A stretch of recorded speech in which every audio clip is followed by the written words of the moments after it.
మేడారం జాతరలో బెల్లం కొండలు ఎందుకు కనిపిస్తాయి? భక్తులు ఎందుకు తమ బరువుకు సమానంగా బెల్లం సమర్పిస్తారు? ఈ వీడియోలో మనం ఖచ్చితంగా తెలుసుకుందాము.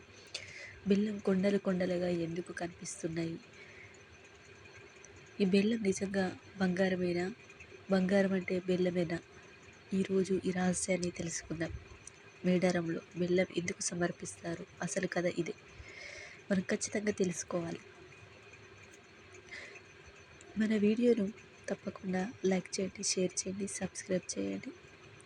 సమ్మక్క సారక్క గిరిజనుల కోసం తమ ప్రాణాలను అర్పించిన వీర మహిళలు. మన సమ్మక్క సారక్కకి మరొకసారి మనము నమస్కారం చేసుకుంటూ, గిరిజనులు ఎందుకు దేవతలుగా వాళ్ళని పూజిస్తున్నారు? పూర్వం గిరిజనులకు బంగారం, వెండి లాంటి ధన సంపదలు ఉండేవి కాదు. వారి దగ్గర అత్యంత విలువైనది ఏంటంటే బెల్లం. కాబట్టి మామూలు గిరిజన ప్రాంతాల్లో ఉండే వాళ్ళకి బంగారం, డబ్బులు అనేవి వాళ్ళకు ఏమీ కూడా ఉండేవి కాదు. కాబట్టి వారు బంగారాన్ని బెల్లంగా భావించి ఆ బెల్లాన్ని బంగారంగా అమ్మవారికి సమర్పించడం ప్రారంభించారు. అప్పటి నుంచి ఆచారం సాంప్రదాయంగా మారింది. అలాగా ఎన్నో కోట్ల వేల మంది ఎన్ని సమర్పించినా బంగారంలా ఉండేది కాదు.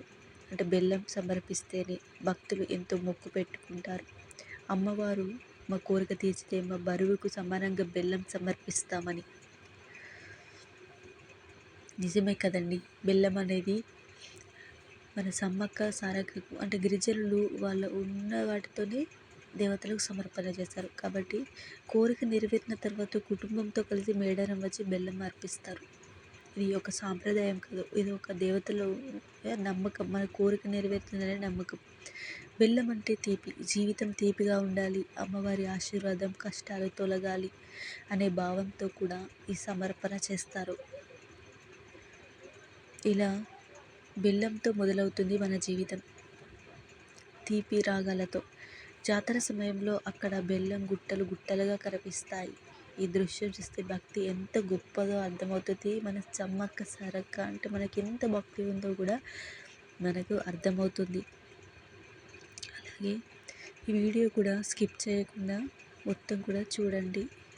ఇలా బెల్లం గిరిజనుల ప్రేమ, విశ్వాసం, భక్తికి గుర్తుగా మారింది. అందుకే మేడారం జాతరలో బెల్లం సమర్పణ చాలా ప్రత్యేకం.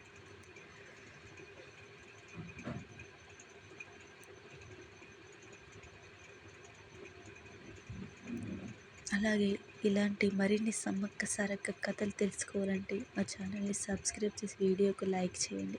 అలాగే మీ ఫ్రెండ్స్కి కూడా షేర్ చేయండి, నలుగురికి తెలియజేయండి.